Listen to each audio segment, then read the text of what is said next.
Hey everyone, Craig for Above and Beyond Minis here, and today we're talking about painting heads, specifically the head of this captain in Terminator Armour. Originally I had planned to paint up the head of Lionel Johnson, however I thought as handsome as he was, there weren't enough features on his head that would make for a useful generic tutorial. For example, this captain has room for stubble, he's very expressive, showing teeth, tongue, that sort of thing. So let's jump in.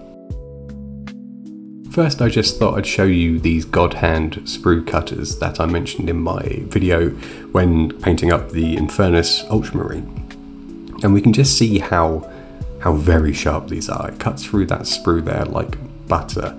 You can't even really see me push down, they are that good. Because they are so very sharp and they cut so very clean, that stops the sprue sort of getting squeezed and deformed there.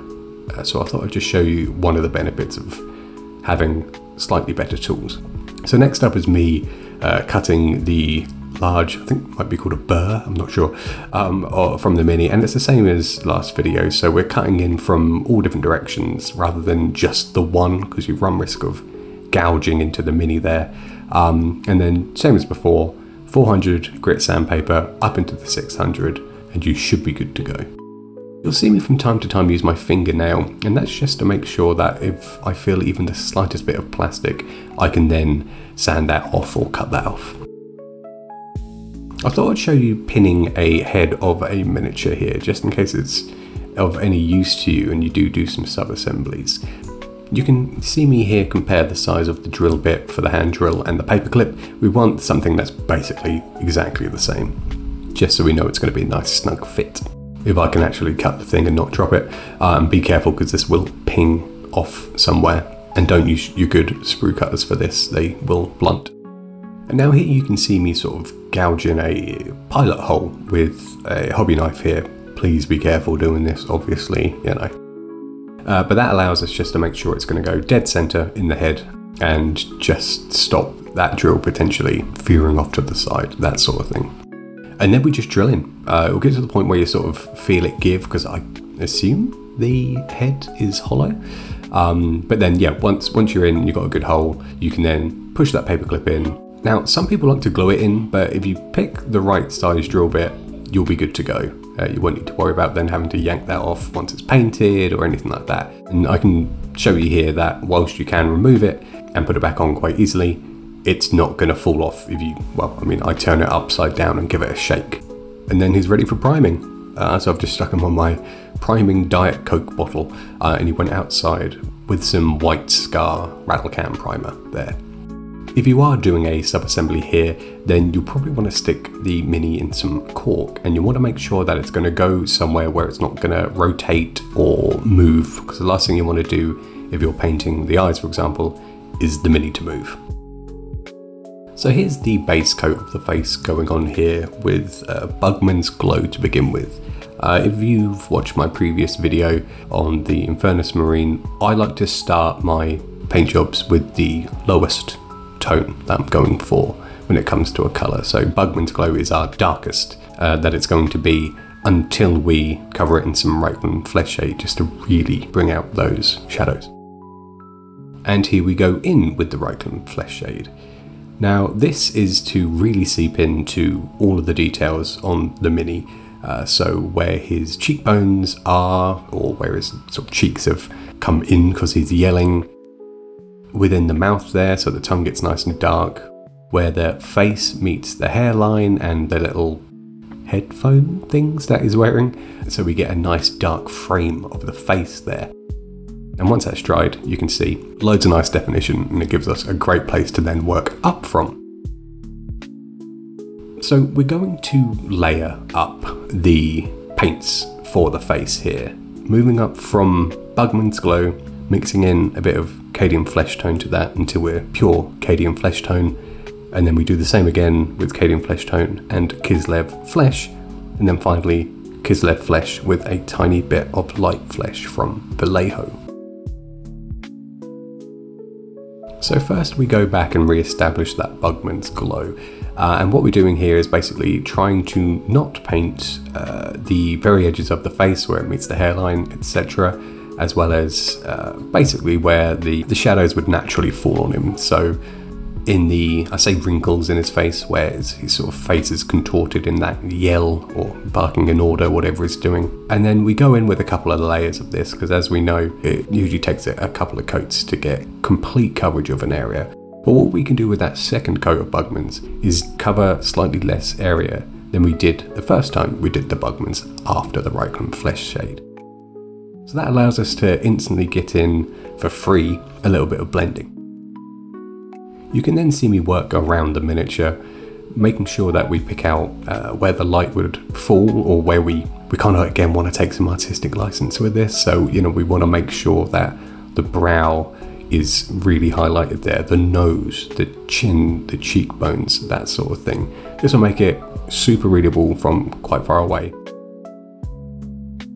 And also really draw that expression out and get that emotion across.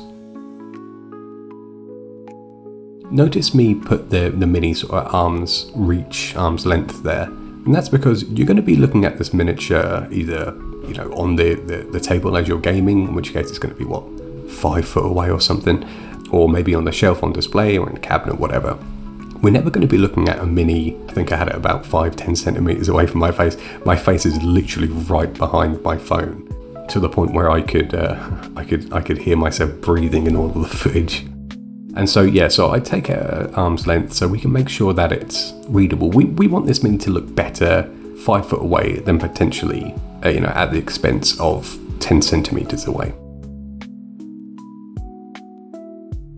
I'll put a Citadel alternative to Vallejo's light flesh in the captions, as I do want to keep things sort of accessible and in the Citadel family as much as I can, though you might see me slowly introduce new paints that are sort of my go-to paints in my roster as we sort of continue these tutorials over time. So something like Vallejo light flesh, worth picking up. But if you've got a Citadel alternative, that's going to be just as good. Right, so the eyes. Now you can see me go in here with, well, that's Abaddon Black, and you want to water it down ever so slightly, my usual sort of dilution. And again, I cannot stress enough, get a very, very fine tipped paintbrush. We don't want to push our paintbrush in there. You'll always see me sort of glide the edge of the tip of the paintbrush into the eye there, because I find you get a little bit more control. And if you're splodging the paintbrush in there, you run the risk of just this great big circle of paint just blobbing in the eye there.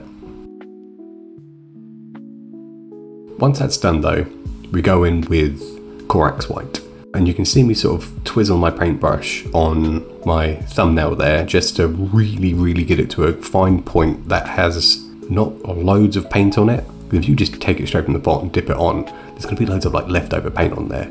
You can see that my paintbrush is wet with paint, but it's very much conformed to the bristles of the brush there. So we know when we tap that, it's only going to be a minimal amount of paint that goes into the eye there. And effectively what we're doing is just blotting in the light that's being reflected in his eyes. So I just put one in one side, one in the other. If he's looking forwards, I figure he is, because he's sort of engaging the enemy or whoever it might be there. And yeah, very carefully just pop, pop, 1 and 2, and then same for the other eye there. It could take a few goes, of course, don't get frustrated. That's part of it. And I found for me, the greatest help in regards to getting eyes was one, again, getting a good paintbrush with a very sharp tip. Not getting too small of a paintbrush, because then it will just dry out before you can even take your paintbrush from your wet palette. And definitely have a wet palette, because again, the paint's going to start to dry out before you can even touch the eye, and that's not going to be good. And bracing yourself, so you can see that, like, you can't quite see actually, but I'm like squeezing my hands together. I've got my forearms on the table just to really keep me steady. So for the teeth, I just pick them out with a little bit of wraith bone here, and the mini is so detailed that there are sort of individual teeth on there, so try and sort of dot your way along, just touching them, so you can still have that shadow in between them. I then just mix in a tiny bit of Corax white into it and then just do a small highlight. Just to add a bit more visual interest to the mini there, I pick out his bottom lip and put a bit of a highlight in there with, again, some light flesh from Vallejo.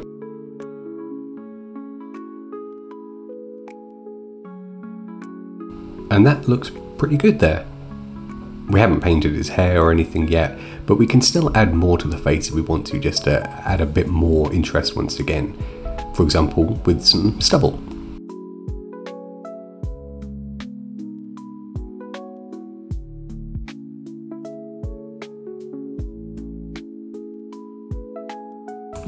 So this is Payne's Grey from Pro Acryl from Vince Venturella's collection. It's a fantastic shade, and that's what I'd usually use for stubble.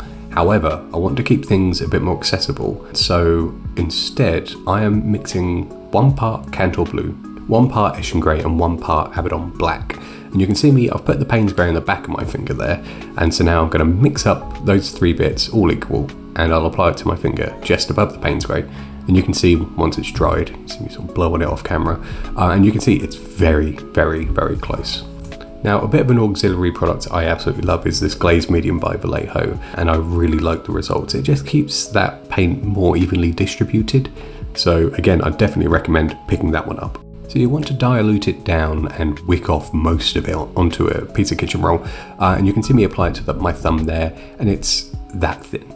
Aim for something like that. It doesn't have to be exactly the same. If it's thinner, it'll just take more applications, more layers to get the coverage. But then you can see me sort of just take it on bottom half of the face, you know, where a beard usually would appear, although that varies in regards to how high up the sort of cheeks it goes and whatnot. But you can see me just sort of drag it down and making sure it's hitting the recesses there and getting that stubble in his face. I do a couple of applications, a couple of layers, and looks really good.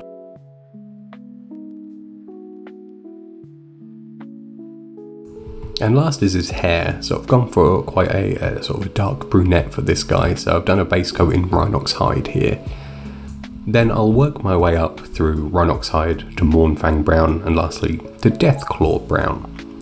Mixing in ratios again, as like I did with the skin. And the way I'll apply it is just little sweeps, little tiny movements to we're not trying to get every individual strand of hair or anything like that, but we just want to get that sense of the strands there, the general shape of the hair, how it's catching the light, that sort of thing.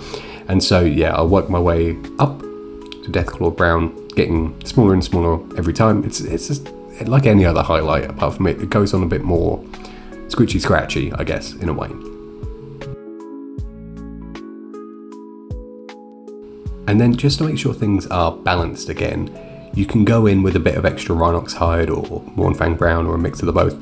And again, just at the end, cut into some of the highlights you've put, so that it just keeps it varied and everything else like that. And it's not a big block of colour. Sort of there's a lot going on. There's light catching everywhere, and it just gives it a more natural look. I'd just like to say a huge thank you to everyone for your likes, subscribes, shares over the past 8 days now. I was not expecting the reception that I've received, and so yeah, I just wanted to extend my thanks to you all. And I guess I forgot to say in my wet palette video, but if you could like and subscribe, share, that sort of thing, it would be beyond appreciated. And it's given me such a drive to continue making this content at this level, trying to sustain this. So I think next I'm going to paint up a Hive Fleet Leviathan Tyrannid straight up to display standard, so look out for that. But there he is, all done. I'm super duper happy with how it's come out, considering the size of the thing. I've got him in my fingers now, and the expression's there, the stubble's there. It's really interesting to look at. The hair looks good. Yeah, love it. So yeah, I hope you found this useful. If you have any questions, please do not hesitate to pop them down in the comments below. I'll answer each and every one. Let me know if there's something you'd like to see in the future. I think what I may do is sort of intersperse specific areas of a miniature, like the face, for example, like we've done here today, but then also then just do a mini from sprue up to display standard. So we sort of get the best of both worlds. I'll slowly get a catalogue of the fundamentals, but also at the same time we'll just have these nice sort of chilled, maybe like 30-40 minute videos maybe of just something completely end to end. We can just go through the whole thing, so maybe that sounds good, let me know. And with that, thank you so much, and I'll see you in the next one.